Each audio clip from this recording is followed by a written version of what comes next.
because you look at the body and you go, oh my goodness, that's not what I thought. That's not how it looks in the book. That's not how it is.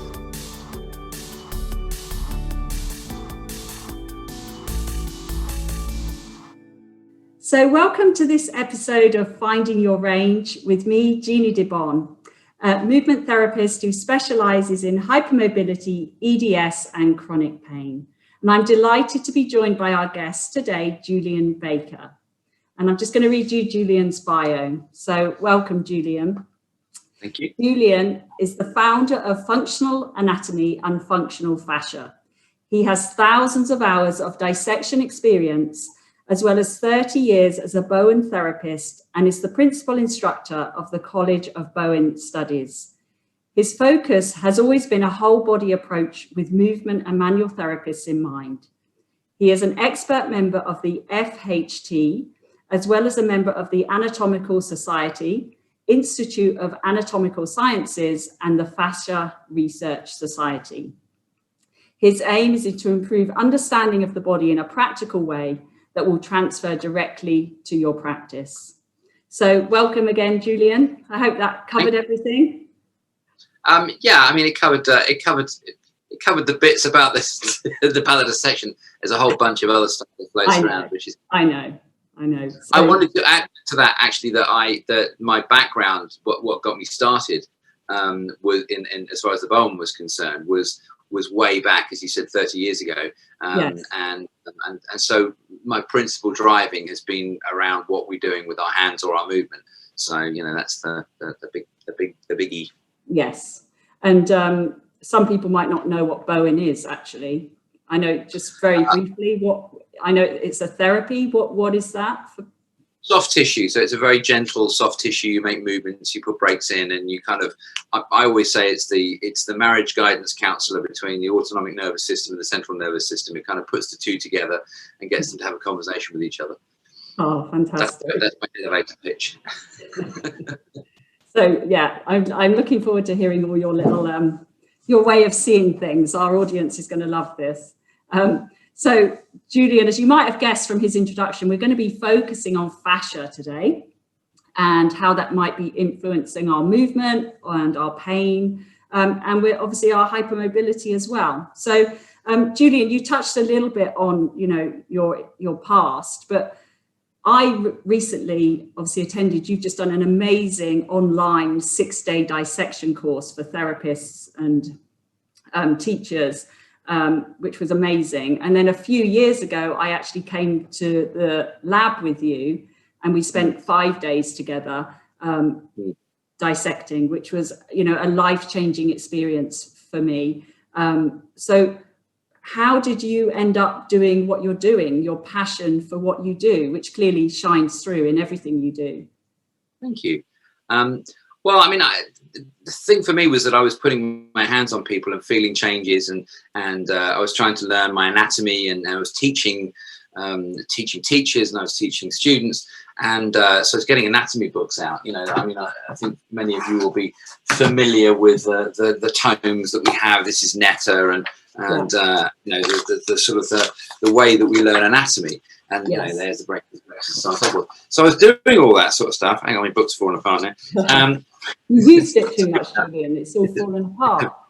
It's a very beaten up book. It's actually not mine, but so I was learning this stuff, and it didn't really translate into what I was feeling underneath my hands. And with the advent of things like Wikipedia, and I started well before all that, things like Wikipedia, even then trying to investigate the processes and the functions and the outcomes, it just didn't seem to make a lot of sense. And I would listen to the stories that were being told by therapists and movement therapists.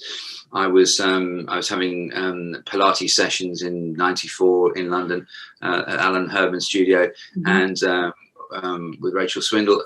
And so, you know, and then later on, so I was a big Pilates person, and it just didn't seem to, before it went, you know, nothing seeed to add up. The anatomy that we were studying just it wasn't joined up. And so I was sort of trying to find a way of working things out. And I followed Tom Myers for a little while on the anatomy trains. And I was with him in New York at one of his workshops in a studio called The Breathing Project with a chap called Leslie Kaminoff.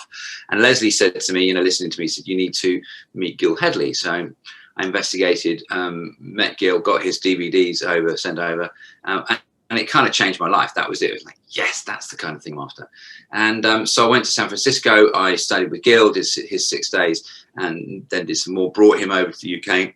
Yeah. And started to get his courses going in the UK, and ran that for a little while, and sort of got him to come and do my labs. And then sort of over the years, again, you know, Gil's amazing. I mean, everything I've learned is his model from that, but it wasn't really functional enough for me. And so that's how I've ended up being a lot more, I've gone down the scientific route, and I sort of straddle the line between sort of complementary and movement medicine and science. And I'm frustrated by them both, if in equal measure, because, you know, over here we sort of tell these stories that are nice enough stories, but then we apply a truth to them. You know, we say these things are real, and we try and grip a reality to them, and they're not real. You know, I don't have a problem with somebody telling a story. And then over here we have a health system where we have no touch or movement based provision within our healthcare systems, and that's anywhere else in the world. You know, you don't go and get touched in our healthcare system, even though we know it works, even though we know it's cheap and it's free and it's non-addictive, and so on and so forth, and there's no side effects.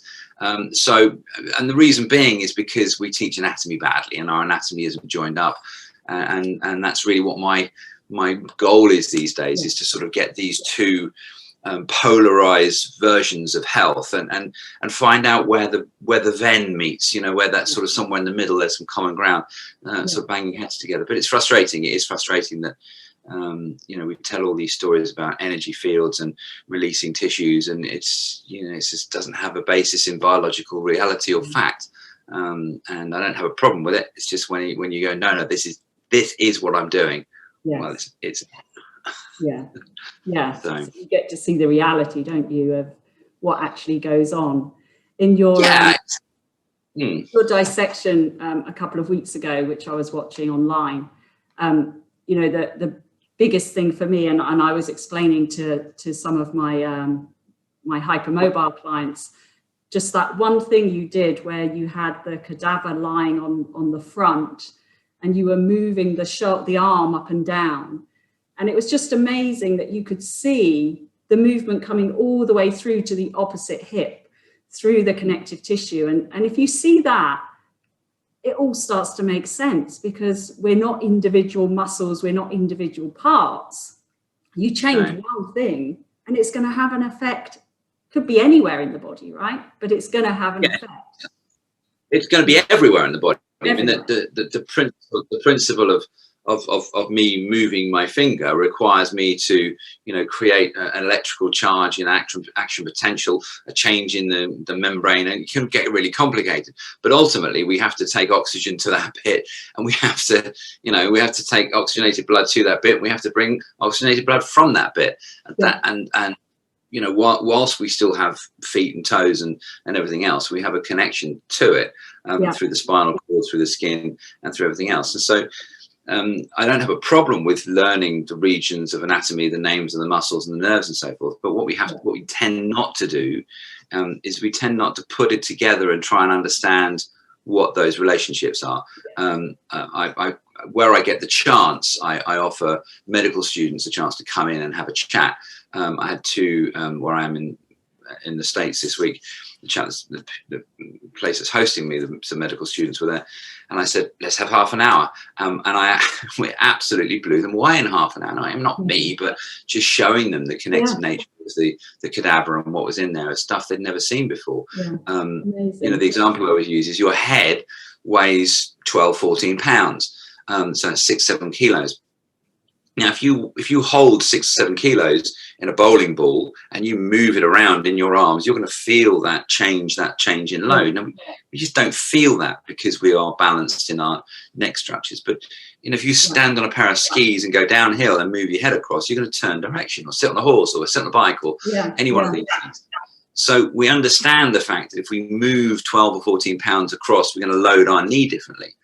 Well, that then says to us, well, our knee or our feet or our hip is dependent on, you know, the fact that our head is in the right position, forwards, backwards, to one side. So we should probably be thinking about that when we get to things like hip replacements and knee replacements, but we don't. So, you know, it's not just the fact that we don't put it all back together, but then we deny those relationships. And that's, you know, that's this version over here. So the way that we teach anatomy is incomplete at best and worst at wrong. Incomplete is early in the morning. Incomplete at best and wrong at worst. And we don't seem to do anything about it. You know, we have academics, and you show this to them. They go, yeah, you're probably right, but we still teach our doctors a version of anatomy which is incomplete. So again, I have a problem with that. But when we start to teach our movement therapists and our manual therapists the same version of our friend Netta here, then nobody's putting the back together again, and that infuriates me. And you know what? This is so relevant for our listeners, because we have a connective tissue disorder, which is obviously everywhere in the body, and yet the problem, and I'm sure our listeners will agree, that we have is that we're treated in a single muscle or a single system way. So nobody, despite it being a connective tissue disorder, looks at the whole body. So they go, oh, you've got a problem with your knee, or you've got a problem with your shoulder, or you've got a lung problem. But we're not looking at the whole. And I think if the doctors could start looking at us differently, it would help us manage our conditions so much better. But it doesn't happen. The doctors can't, not because they don't want to, but simply because they're not equipped with a way of thinking, and it starts with anatomy that allows that inclusivity to take place. And there's also I'll give you an example. My daughter's ex-boyfriend is a doctor, sort of wannabe surgeon. You know, I've been putting my hands on people for 25 years, and I get all the people that haven't worked. You know, I mean, we don't see most people, let's face it. Most people are fine. Most people who have a back pain or neck pain, they go away, they take paracetamol or aspirin, have a rest for a couple of days, and they're fine. So we as therapists only see the ones that aren't fine. We see the tail offs. And so I've seen a lot of chronic pain over the years, a lot of stuff going on. And so this ex-boyfriend of my daughter's was working in a unit in Bristol, and he was saying a lot of people are in there 6 or 8 weeks and we can't move them out. You get 25 people. And I said, well, I reckon, based on my experience of these types of people, that we could probably get half a dozen of those out within the space of 3. And he said, well, that statistically would be amazing. But this is the rub here, Jeannie, that he said, what makes you think, without a medical degree, that you could do what the best doctors in the world can't? And it's like, because I don't think like they do. I come at it from a different perspective. I did come at it from an angle. And we have to include things like behavior. You know, if somebody spent their life in a space of fear or depression or anxiety, well, that's training their tissues in order to be in that space. There's a huge range of behavior and learned behaviors that define who we are physically, functionally, emotionally, mentally. And we tend not to deal with that within our medical model. So rightly or wrongly, I mean, I'm not, let's face it, without modern medicine, most of, women would be dying in childbirth, and we get TB, all kinds of stuff. So, I just think we need to change it. It's not that I'm anti-medicine or anti anything else. I'm just saying, educationally wise, we're not doing the best job that we could do. Yeah, no, I agree, absolutely. And of course, a lot of our listeners, because we've lived with this condition with so many years without diagnosis. I mean, it took me 35 years to get my diagnosis, and so a lot of people listening will have lived a lot of their life in fear of movement, fear of pain, anxiety, stress. We're told it's all in our head. We're told we're hypochondriacs. And of course, that starts to manifest itself in the tissue and how they move and how, so it's so related. But of course, we're talking about this, and many people listening won't know what fascia is. So could you explain to us in simple terms, what is fascia and why should we be interested in it? Fascia is a connective tissue. And when I say fascias are a type of connective tissues, because there isn't really a thing called fascia in much as the same way that, ehlers-danlos has dozens of different categories and subcategories and things you can have that would be ehlers-danlos, and not everybody is the same. fascia is the same, that there is all kinds of tissues that we could refer to as fascia. So I'm always a bit concerned when people fixate on one problem, and the fascia world has done exactly that. The same thing that the anatomists have done. They've drilled down into one. It's all fascia this and fascia that, and it's just a nonsense, because what is fascia? Fascia is a connective tissue. It's a scaffold for the body. It holds everything in place. It has lots of different iterations, if you like. You can have strong sheet-like fascias, which are a combination of lots of different directions of tissues. You can have very thin, wispy fascias that are very wet, that go in between the muscle fibrils. You can have fascias that are very strong but thin, that wrap around the bone. We could call those periosteum. But they all have one thing in common. They're a connective tissue, like skin, like blood, like bone. And the one thing they all have in common is that they are predominantly collagen based, and that they're also inert. So in other words, they're not cellular in their makeup. The cells have produced them, and now this connective tissue, this fascia, is what's left behind. So a bone, for example, is produced by a specific cell called an osteoblast, and a collagen fiber is produced by a specific cell called a fibroblast, generally speaking. And these cells produce this material, and cells code for proteins, and collagen is a protein. And it's the most abundant protein in the body. There's dozens of different types of collagen, but the thing for us in humans is mainly type 1 collagens, which accounts for 90% of our collagen. So it's a connective tissue that's interesting. It's been poorly described, and it basically is the thing that joins us up. If you look at a muscle, we talk about an origin and insertion. Well, the muscle fiber has to start at one place and finish at one place, but then it has to have a relationship with something. If I say Jeannie isn't just somebody that appeared out of nowhere. Jeannie is a result of Jeannie's mum and dad having an early night. So there is a dependent relationship upon the existence of this individual. And the same thing goes for the muscle. The muscle is encased. It's an organ by itself, and it's encased with a connective tissue that then connects up either to bone or to other muscles. Well, actually both, always.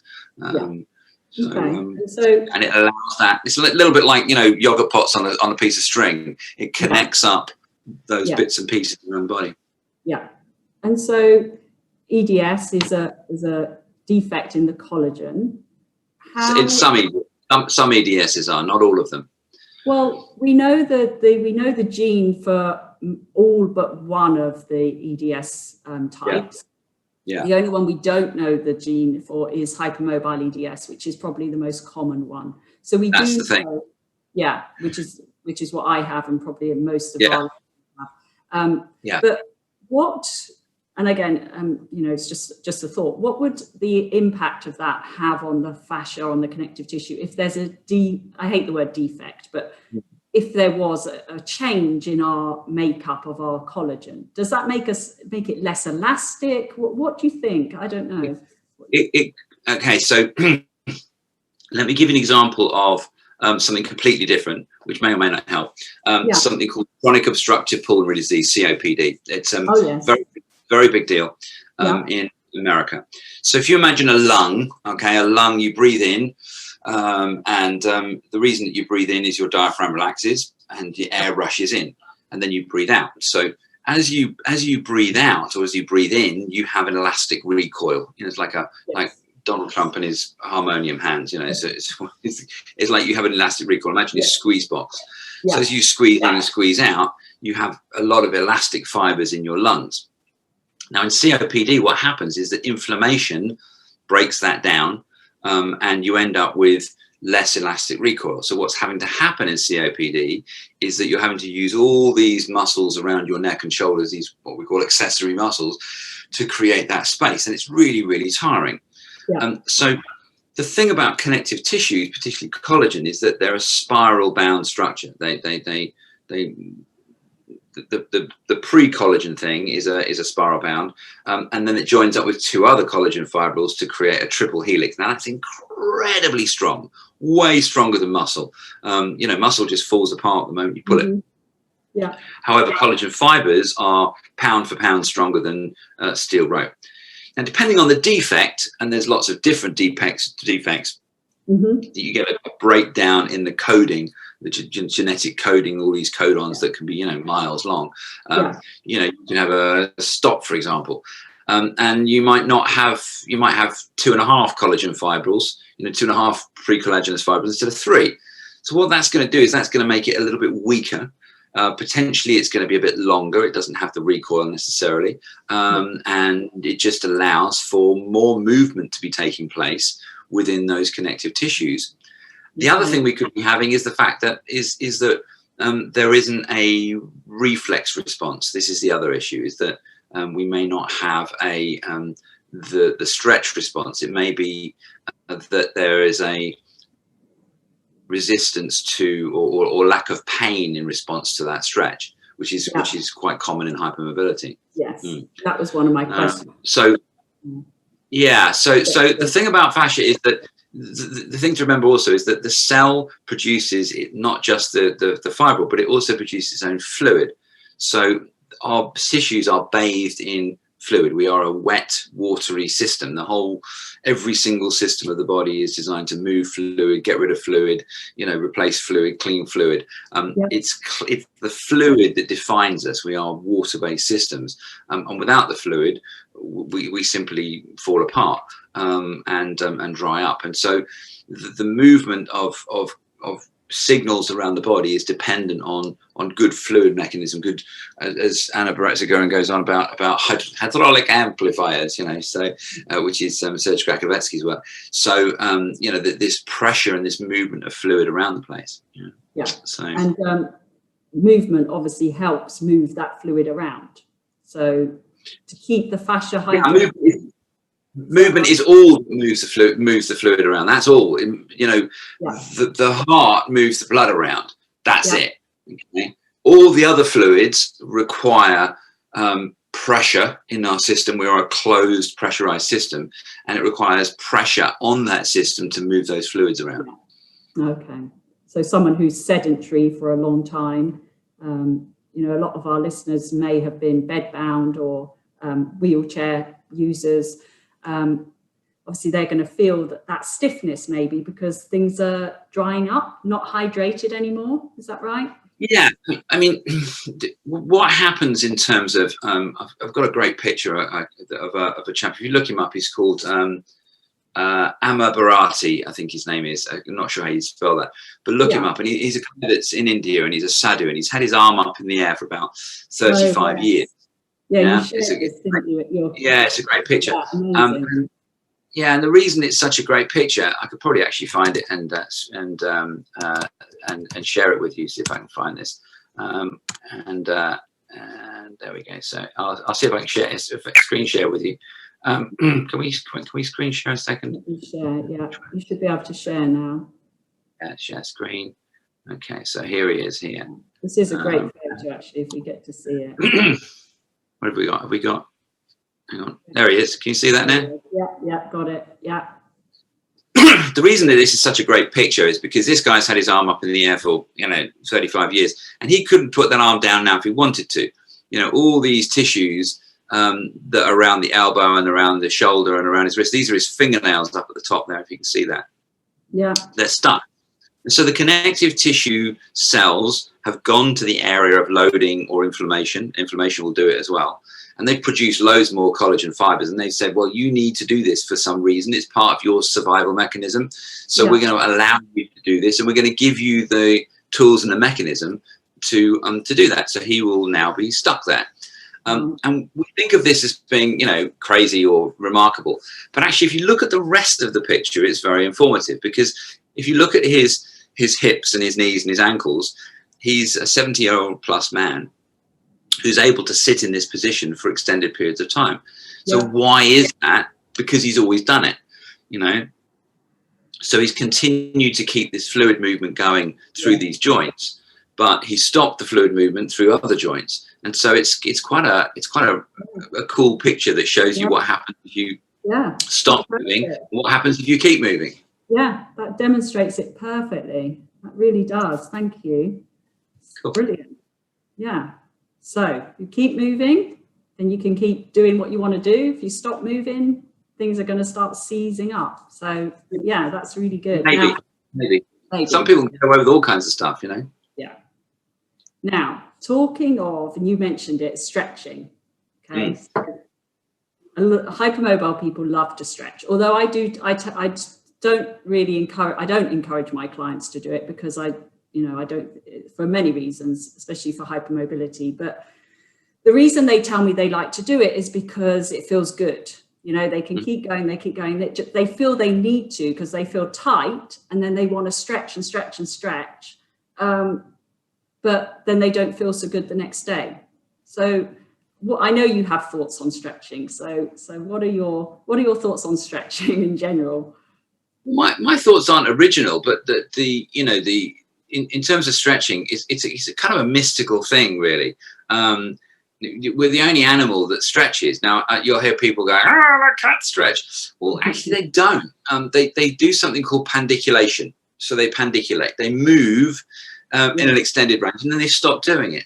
But they don't need it for their function. They don't need to stretch. If a cat's going to jump up on a counter and nick your butter, he's just going to sit there, wait until you're gone, and jump up on the counter with one leap. So it doesn't, and he's going to do it because he's looking at it. He's not, warming up and giving you, cat pose down or what have you to get there. Yeah. So and we're mammals. We formalize our stretching in a way, and we somehow have got to the idea that to be bendy is healthier or better than to not be bendy. Look at me, I can bend down and touch my toes. Oh, so what? It's about function. Now, I'm not saying it's a bad thing. If you like stretching, you like being bendy, and you like being, going to yoga, that's fine. But it's a trade-off in function. And our trade-off is always going to be, if you want to do something, then you've got to pay some, he who pays the piper calls the tune. So in function, our trade-off is our balance, and that's what nature loves balance. We hate a vacuum. Nature hates a pause of vacuum, and it will always try and restore balance. That's what homeostasis is. So you have mobility, the ability to move around and pick a can of soup up out of the bottom of the cupboard, and we have strength and the ability to lift your shopping basket up or your child up or what have you. And there's always a trade-off between the two. And when you go into the idea of, right, here I'm going to load one end, so I'm going to be more mobile. You're a ballet dancer or a pole dancer or what have you, or for whatever reason, then the chances are you trade off your stability, your strength. And we quite often will see people with hypermobility issues that have joint instabilities. Dancers later on in life will often have problems in relation to joint stuff. So that's the trade-off. On the other hand, if you're a front row rugby player, you don't need to put your leg up behind your ear. You need to be strong, and you need to be able to take a tackle and get into the scrum and so on and so forth. So again, you trade off, and you have an issue in relation to your mobility, and the tendency again is there to carry more weight and to load those areas and those joints, and that they carry their own difficulties. So there's always a trade-off between the two, and it's about making sure you get that balance. So stretching in and of itself has no benefit as such. If I go and I do a warrior pose, well, it just makes me better at doing warrior pose. It doesn't help me play the trumpet. So the things that we do are function specific. If I want to get better at playing the trumpet, I practice, I do it over and over again. If I want to reduce injury, I get better at my technique. And this is what we've shown in sports injury for years and years, that, stretching doesn't reduce injury, it increases levels of injury. Stretching before performance increases levels of injury, because you're bringing blood into an area that if you then overextend or hyperextend, the bleed is increased, the injury is increased, and the recovery time is longer. So we want movement which is not necessarily end of range movement. Exactly. That's the first thing. So being bendy is no more benefit than not being bendy. It depends on your function. Secondly, what a stretch is, when we do a stretch, we go, here's my stretch. What I'm feeling is a signal back. It's that string on the telephone wire being pulled, and the brain is going, actually, can you not go any further than that? Because I think it could snap. so that's called a Golgi tendon reflex. It's saying, okay, come back here now. And we like that in our pandiculation. We wake up in the morning, we do that movement around, and that feels good because it moves, it puts pressure into the joints. We do all that kind of stuff. And to stretch something at the end of range also feels good. But if we keep doing that, what we do is, like anything else, if I get full, if I feel full at dinner and I go, right, I'm going to stop eating now, I can push myself a little bit more, and then that feeling of being full goes away, and I keep eating, and suddenly I'm on, I'm 45 stone and I'm eating 30,000 calories a day. And the same thing goes with stretching. If for some reason I start to stretch that, more flexibility isn't longer muscles, because otherwise I'd have to have longer bones, which would make me taller. Right. So physiologically, I don't have longer muscles. We're not stretching our muscles. What I'm doing is I'm reducing the signal that's going to the brain that says stop. Wow. Do you see what okay. Yeah. So it's the stretch isn't saying you're now your muscles are longer, because don't forget that the muscles are all encased in the skin and the bone and the superficial fascia and the nerves and the blood vessels that are all part of that little bit of muscle that we have. So you don't increase muscle length, you don't stretch something. It's not literally stretching something. It's moving something to its end of range until your brain says stop. And if you continue to do that, much like our Barati, all right, your body will go, fair enough, and it will just reduce the experience that you have of your stretch until you can keep going. So my experience with hypermobility people is they keep looking for that stretch, they keep looking for that feeling. But the irony of it is that the more you look for it, the less you experience. It's like, I don't know, heroin probably, you're always chasing that feeling. Which is, it's interesting, because that's exactly what I do with my clients. Is the first thing we do is we reduce their range of movement, because they can just do it. Because like you say, they've done it so much, they've done it their whole life, they don't know any different. If we reduce the range of movement and actually make them feel some stability in the joint, all of a sudden their pain starts to get better and they start to move. This is Professor Tim Watson talked years ago. He said about a chap that he's retired now, but Electro Tim on Twitter, brilliant man. And he talked about as a physio, they'd get patients with knee issues, and they'd load them, lots of knee pain. And one of two things would happen. Either the knee pain would go away, or it would break, and then they'd fix it. So that was it. It was like, and we tend not to think about loading in relation to mobility, but actually sometimes pain at an end of range isn't a signal of being stiff. It's actually a signal of being weak.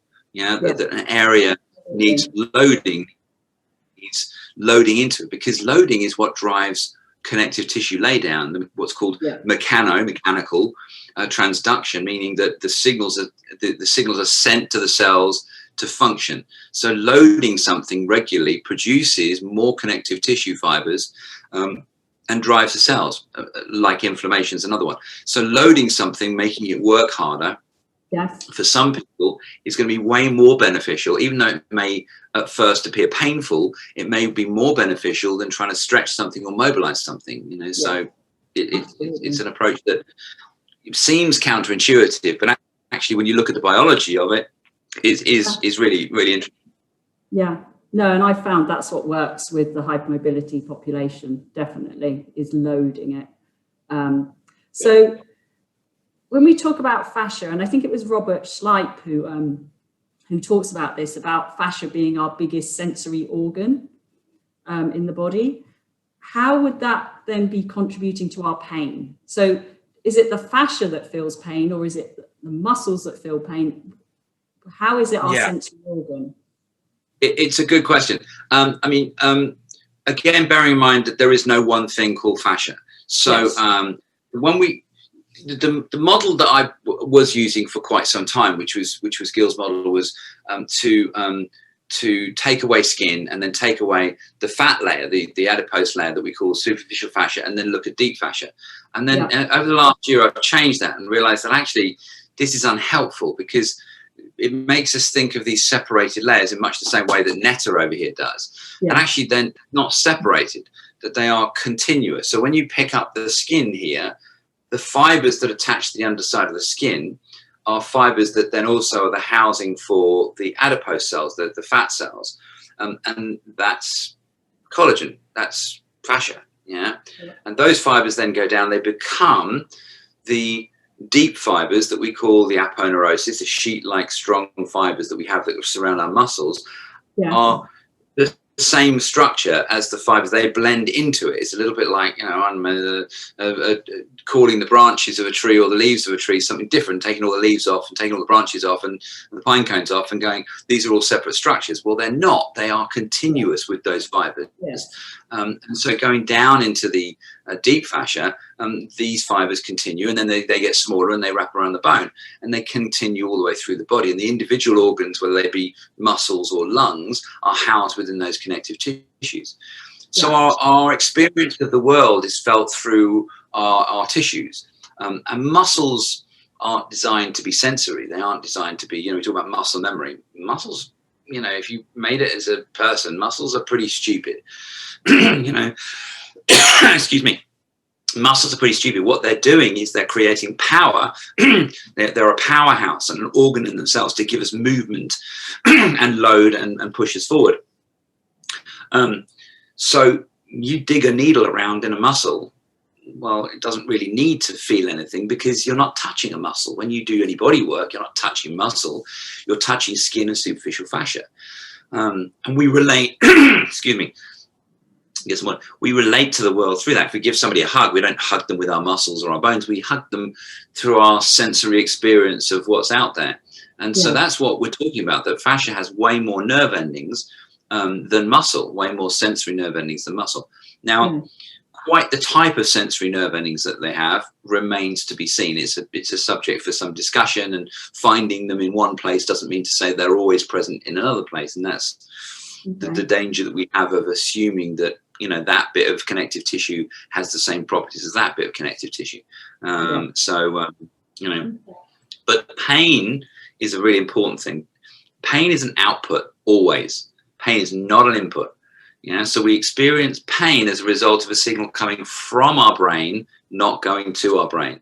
And this is the starting point with that I work with all clients, that if you can turn it on and turn it up, as to, in the words of David Butler, then you can turn it down and turn it off. It's ridiculous to suggest that pain can't change. So pain is an output, not an input. It's responding to the information that's put into us. And it's a totally subjective experience. I cannot experience or measure your pain. I can only relate to my pain. Wittgenstein talks about having a beetle in a box, and the only thing is your beetle in your box, and only you will ever see that beetle. So your beetle and my beetle might be completely different. Yours might be pink and fluffy and have big eyes, and mine might be a fire-breathing 12-horned monster. And the same thing goes with pain. It's a perfectly subjective experience. Absolutely. Yes. And it may not be that the fascia is related to it. That's not the issue in terms of therapy. It's what's your experience of it, what's your feeling about the world as you live in it, and how can we help you to be the best version of yourself, and maybe get rid of the pain, maybe live with the pain, maybe change the pain, maybe reconfigure it in your own mind is sometimes the way that somebody can help with it. So you were mentioning about, when you hug someone, you're not hugging their muscles, you're hugging, with your whole sensory body. Can we talk about the psoas muscle? So, yes, the psoas. Yeah. People always want to talk about having it released or releasing it. Can you actually touch your psoas muscle? No. Two things. Firstly, before we get to psoas, let's talk about releasing. Yeah. What does it mean? This is what I mean about when I started about before, the language that we use within movement. It's not helpful because you kind of know what you mean, but we kind of it releases. Well, releasing fascia or releasing scar tissue. what's going on? Why are we, what does it mean? Muscle knots is a question you had in there. Yes. What are muscle knots? Well, then muscle can't knot. It's just ridiculous. You can't put a knot in a muscle. The term knot in a muscle is silly. And those tissues that we experience that in aren't in the muscle. They're in these superficial tissues. And if you get manual therapists, if you look at I think the second day last week of where I had some people in the class and they were palpating and rubbing. They're like, okay, maybe the thing I think I'm feeling isn't the thing I think I am feeling. Yeah. And a lot of the time is people are learning their manual therapy, referring to books like Netta and studying muscle and studying joint and studying those functions. And you say to the vast majority of manual therapists, so tell me what's in this layer. And they have no idea because nobody's telling them about it. Well, that's the layer you're touching. So the idea that you can put your hands on an abdomen and drop down something like 18 inches to a muscle, which is pretty dull, to be honest with you. It's a pretty boring muscle. It doesn't really do very much. It sits around. It's mainly there to drive lymph up from the cisterna chyli up into the thoracic duct, is my belief. It's very lean. It doesn't really have much in the way of relationships in the middle of it, but actually you're putting your hands through a whole load of viscera, of sphincters, of nerve endings, of skin, superficial fascia, and you're ignoring what's right in your face, which is an incredibly interesting junction. So this is the thing, is that if you look at your abdomen, here, okay, let's give you a bit of abdomen here, and you look at your abdomen here, all right, so that's coming down this rectus abdominis. You've got external oblique. Now, external oblique is going to blend across into these muscles that come from the shoulder, the serratus and serratus as well, and latissimus dorsi. They're all going to blend into that. And also, external oblique is going to blend into this rectus abdominis right up here, right on your rib cage. Okay. Now, underneath this, you've also got internal oblique, which is going a different direction. Yeah. So you've got this one going up here, and then this one going across here. So you've now got a crossover, which is going to create some degree of friction. And in the middle, you've got these fibers going this way. And then on a deeper layer, you've got all these fibers going this way. So you've got a whole bunch of stuff that's happening in this abdomen. And this line down here is where all of those layers come together. Yeah, that's going to involve rotation, extension, flexion, tipping your hip through your pubis, round into your lower back. Yeah. That's right underneath your hands. Amazing. So why would you want to press onto that bit of your tissue? It's a little bit like, you're driving to see Stonehenge and going past 5,000-year-old bits of stone and monolith that are way more interesting. It's like, well, hang on a minute. You've just driven past all that to get to that thing you can't even go and touch. Wow. Do you see what I mean? It's bonkers. And you're pressing through deeply through an abdomen, potentially damaging somebody. There's a ureter in there. There's a genitofemoral nerve in there. Stop it. I always say to somebody, well, you can release my psoas if I can punch you repeatedly in the face with a brick. How is that even remotely possible? And the defense is, oh, well, I'm doing something. I don't have a problem that you're doing something. I have a problem with the fact that you are giving me a fact which isn't a fact and ignoring what the evidence suggests might be in front of you. And this is the problem that we have. Manual therapists over here talking unscientific nonsense to big up their therapy and presenting it as fact, with very little understanding of the biology or the cells or anything underneath them, and being ridiculed by an academic anatomical scientific community who by themselves are up their own backsides. And as a result, we have this polarized view that they think everybody's talking nonsense and they think we're involved in big pharma. So no, you can't release a muscle, you can't release fascia, you can't release a psoas, because what does that mean? But what you can do is you can touch something. Something happens, people feel better, and we move around a bit better. But it's fascia, like Bowen, which I've had, very light touch is enough to do something, right? You don't have to be digging in and sticking a lot of people with hypermobility like deep tissue massage, I guess, for the same reasons you were saying, you know, they feel something, but actually that destabilizes the joints, because you get in and you mess around and the next day they go, oh, I feel terrible. But actually some gentle, very gentle work, it's very powerful, isn't it? It is one of those things that I think, you know, I mean, I've been 30 years in the business, and you know, 25, 30 years ago, I'd given you a very different answer that I would now. You know, what are you doing? And I just don't know anymore. But what I do think we're doing is, I think for a good therapist understands that the role of repair and healing and response is not in the hands of the therapist, but in the body's responses. Yeah. And if you can trust in that body's response, because, you know, the 45 minutes to an hour, tiny practice throughout the rest of the week, is inform people's subconscious function, if you like, about the choices it makes. Yeah. So I can't fix anybody's pain. What I can do is I can say to the nervous system, do you need this? Can I draw your attention, please, to, you know, the fact that there's a damp patch up in the corner of the ceiling? It's like, I didn't notice that. And now the body's attention is drawn to it, and it may or may not decide to do something about it. Yeah. But we're getting these signals constantly. Our body and our brain is being bombarded with billions of signals on a daily basis.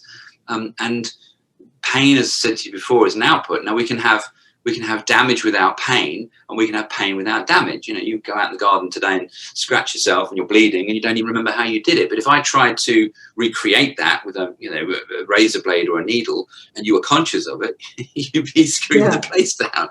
Yeah. So we can choose what sometimes the response that we have. We can ignore pain as it's coming in because it doesn't suit us. We have to run away from it, or we're busy, or the kids are playing up, or what have you, and we ignore our headache or what have you. Yeah, absolutely. If I put my hands on somebody's shoulder, their trapezius, you know, I say, okay, just relax and let that drop, and they change the impetus. They change the amount of signal and the amount of units, the muscle being recruited from the brain. If they change that, now the muscle is softer. It's got, you know, less energy going through it. They feel more relaxed. Is that releasing it? No, it's still there. It's still encased. It hasn't gone anywhere. It's changed. It's changed. It's changed the way that it responds from subconscious to conscious. It's like taping, like rock taping, or you know, the kinesio taping. You're not changing anything. What you're doing is you're drawing attention to the position of your shoulder or your hand while you're doing something. And so it allows your body to, what we call proprioception, to be aware of what your shoulder is doing, and therefore change it. It's a constant. It's like somebody constantly tapping you on the shoulder, going, you know, your mother reminding you, don't forget to have some dinner, you know. Yeah, no, absolutely. And of course, proprioception is something that we know that people with hypermobility lack. We lack that proprioceptive quality. So hands-on work, touching, sometimes that taping helps, you know, just to draw the attention to things that we're not aware of. I think I would take issue that you may lack proprioception. I think there may be an issue in relation to sensory input, that there's an altered sensory input, which doesn't necessarily mean to say that it's reducing in proprioception. You know, somebody can be sitting in a chair and know they're sitting in a chair and their feet are on the floor, but they don't necessarily feel when they should stop. So there's a combination of things like, as we mentioned before, that Golgi tendon reflex, that restriction. But I'm not going to say that's necessarily proprioceptive, because it may not be. We're not really sure. You know, it's, you know, and somebody could be really high functioning in lots of other ways. You know, I mean, you get somebody that's a contortionist in a circus or a performance, and you watch them move. They are massively proprioceptive. They know every place that their body is at any given point in time, because they couldn't do what they do otherwise. Yeah, like Cirque du Soleil, no? They do the most amazing things. Amazing things. You know, you're balancing on two fingers, your whole body.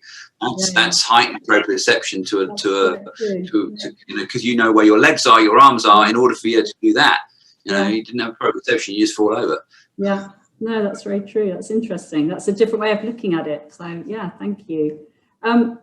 Can we talk about, because obviously this podcast is all about movement and uncovering truths, and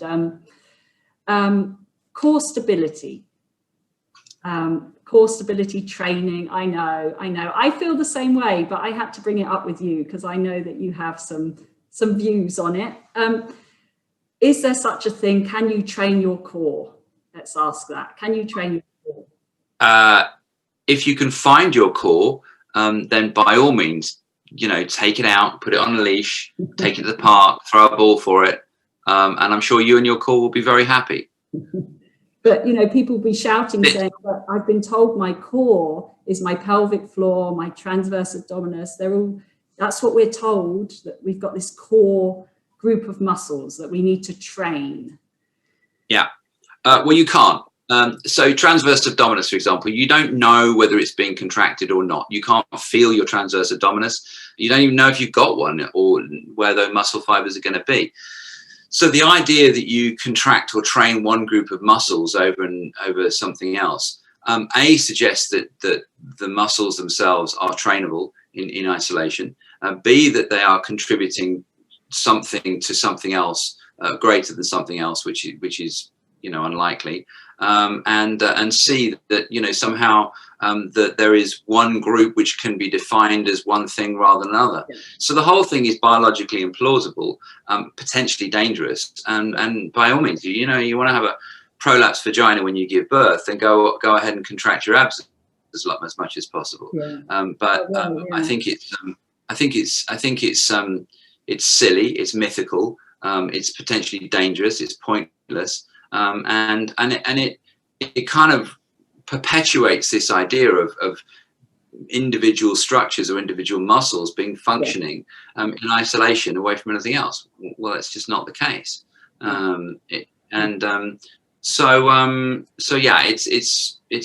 It's not helpful. I mean, there are some things, whatever, you turn a blind eye to. Do you want to get a six pack and do your sit-ups or then fine. I don't have a problem with you having tone to your body, but tone doesn't come from a specific group of muscles. And the potential is for you to then overwork those or try and think that you're preventing injury, contract your core in order to lift this up. Well, that's, again, all the evidence is telling us that that's going to do the opposite for us. Yeah. So the evidence doesn't support the idea, if you like, and I get where the ideas come from, and I get where it's where we have within our society this obsession on that. But it's something that is just look up A.L. Laderman's the myth before. Absolutely. I just find it so frustrating that it still persists. Physios still tell people you have to do core stability work and to pull in your tummy and to pull in your pelvic floor. And then they're in pain because obviously you're binding everything down with tension. Yeah. I don't understand why it's still persisting. I find it very frustrating. There's lots of things that persist. The idea of, stretching for better performance still persists in tending to be in amateur sports and stuff like that. But there's still this myth that you have to stretch before you do your exercise or what have you, and it's or you have to contract your core. There's a lot of myths that have been put about by primarily a fitness industry with rapidly trained people who are poorly trained over a very short period of time to generate large amounts of income for those people doing trainers and to accommodate the explosion of gyms over the last 15 to 20 years.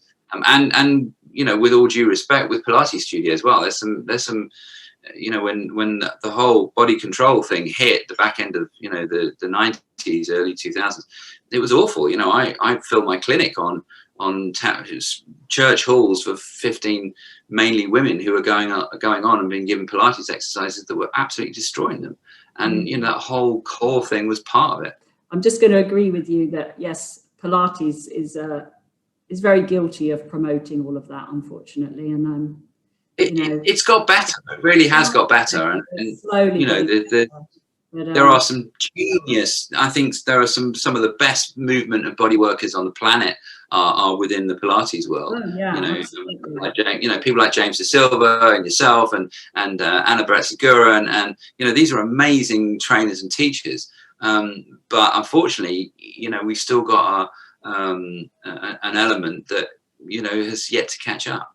Yeah. We keep working at it. We keep pushing ahead.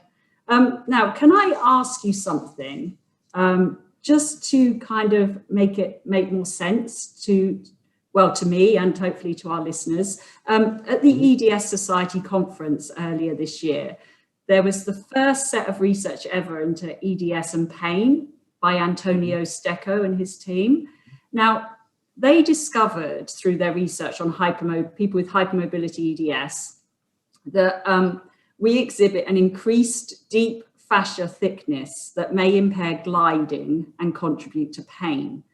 The stiffening of underlying muscle compared to the softening of deep fascia is not as pronounced in hypermobile EDS, which means it's difficult to palpate. So I know that's a bit of a mouthful, but does that make sense to you? And what does that actually mean? Does it mean anything in terms of movement and pain for us? So I haven't read the research. It's not published yet. They just published their abstract. It's coming out hopefully by the end of this year. Well, a good abstract should tell you everything. You shouldn't have to read a paper to understand it. So a good abstract should tell you, reasons, methodologies, and findings. But I haven't read that. I haven't seen it, so it's hard for me to comment on that. People with hypermobility exhibit increased deep fascia thickness. Fascial thickness, which would impair gliding, which makes sense. So hang on. So he's talking about the deep fascia thickness, and then the softening of the deep fascia. And it seems to me to be a contradiction. If the deep fascia is thick, then how can it be soft? I don't understand what that refers. That's what confused me, because it seemed to contradict itself. But so here's my discovery, if you like, that when we go to areas where you've got to bear in mind, I'm dissecting very elderly people who aren't necessarily mobile, but the tendency is where you have lots of thickened fascia, deep fascia, you'll tend to find there are areas that need more stability. So around the legs, around the thighs, around the lower back, these really strong areas of thickened fascia. Where you have areas of more mobility, you tend to have less fascia, but you have the skin and the superficial fascia blending into the muscle. So you'll look at, say, the upper portion of a pectoralis, or the upper portion of a deltoid, and the skin and the fibers that are attached to it go through into the muscle and allow that connected movement. When you get down to the hamstrings and your iliotibial band, there is no iliotibial band, you have to make it. And so, those thickened fibers are suggesting, because we're bipedal, that we have to have, more stability, more strength around those joints. And so that's really what we're looking at from my findings, if you like. As I said, I can't comment on the research, but here's the thing: if you thicken one bit of your fascia up your tissue for whatever reason, because perhaps you're not moving it, perhaps it's scarred, and you pin that down, what you're going to do is you're going to create a change in the relationships of everything that's further away from it as well. If I pin my shirt down here at the bottom, I'm going to restrict my ability for my shoulder to move up in here. And I could work with my shoulder all you like. So is it the thickening of the fascia here, or is it the fact that it's scarred or thickened or loaded more here that restricts my movement up in here? And I think that's more to the point. I think the fact that it's going to impair the freedom of movement in some way, I think that's the bit that is most interesting to us, I think. We've got a history. We think of whatever somebody's presenting to us, but my point is always, when I'm teaching or whatever, to say, look, there's a whole game that's gone on beforehand. There's a whole 30 years or however long of behaviors, and just stuff like you cross your legs over one side to the other. One of those sides is probably going to be easier to do than the other. Well, that's because you've tended to do that more. Well, that's going to inform your behavior, your movement, your function. And we can have loads of things: how I pick my coffee cup up, which hand I use my phone to dial, which side I sleep on. These are all contributing behaviors to our current body. Now we can't take those into account. So somebody brings pain, that pain has now inserted itself into a history that is our entire life. And we don't know what has happened up until that point. It's like, so I always say about taking x-rays, people come in with a bulging disc, and well, so what? Most people with a back pain don't have a bulging disc, and most people with a bulging disc don't have a back pain. Now you're chatting to these doctors last week, they say, oh well, so you had a bulging disc on your back, what are you going to do? Well, it could be this, it could be this, it could be this. And I said, my question to you is, you've got a picture of the bulging disc compared to what? Because you haven't got a picture of last year or the year before or 20 years ago or 30 years ago. We don't take the kids up at Christmas and go, here's our Christmas picture, but also let's give you an x-ray of your spine. So we have no idea what's normal. We've taken a snapshot in time and we're making assumptions around that that don't include our previous history. Yeah, that's a really good point. Oh, thank you, Julian. That's as always, lots of different views, which is it's going to be fascinating for our listeners, to hear views that maybe they've not heard before. So I really, really appreciate it. Thank you. I just want to make clear, because people are quite agitated or upset when I'm casting doubt on things that are their beliefs, and they say, well, this is what I think, and I have no problem with what anybody. It's not what I'm here to do. I'm not here to say don't do this or don't do that. I'm here to say what is the reality behind some of the things that we believe in, is it right to question and challenge those when we're being presented with things as a fact, like the core. There is no fact around the core. It's not there. And the same thing, stretching. The evidence doesn't support the belief, and I think that's what I have to. And the evidence of the dissection work I do. So it's not about telling anybody they're right or they're wrong. I'm not anti-stretching. People go, oh, Julian doesn't like stretching or yoga or Pilates, because no, that's not what I'm saying. Don't put words in my mouth. I'm saying, it's just don't hang on to something. That's really all I'm doing. So no, absolutely. And our audience are they like to question things because they get told lots of things by the medical world that maybe they don't agree with and they don't believe to be true. And so it's nice to hear someone who also doesn't accept and challenges things and questions things. So they'll be very welcoming to your views, I think. So if you want to come along, the 6-day webinar that you were talking about, Jeannie, that's still a 6-day dissection, is still available at functionalanatomy.com. And you can sign up for that. And that gives you all the webinars from this year. And some of it might be more complicated for people than others. But, if you want to start to understand what the body is and what fascia is and how it all hangs together, then the 6-day live stream dissection recordings are all still on the website. Yeah. And so there's some really interesting webinars on there, actually. You've done so many. I think there's something for every topic. And there's people, just let the listeners know, there's things about TMJ and migraines and pelvic floor, I think, and the psoas. And, there's a whole host of things I think you guys would be really interested in. This lockdown happened this year. It was like, well, what do we do? So I sort of, got the camera and got the webinar software and thought, well, let's put some stuff out there. And we, that's really good. So what's your website, in case anyone what's the actual address? Functionalanatomy.com. If you go there, it'll do. So if you want to read more about Julian and his work, his amazing work, and as I said at the beginning, I'm forever grateful to Julian and the work that he's done, because if it wasn't for Julian, I would never have been able to take part in a dissection and to actually see how the body really does come together. Like Julian said at the beginning with the book, that's what I was taught. I studied an anatomy book to pass my training, and I knew every muscle in the body, and that was it. And then I go and work with Julian, and it's like, wow, this is what's really going on. And so, honestly, Julian, thank you so much, because you changed.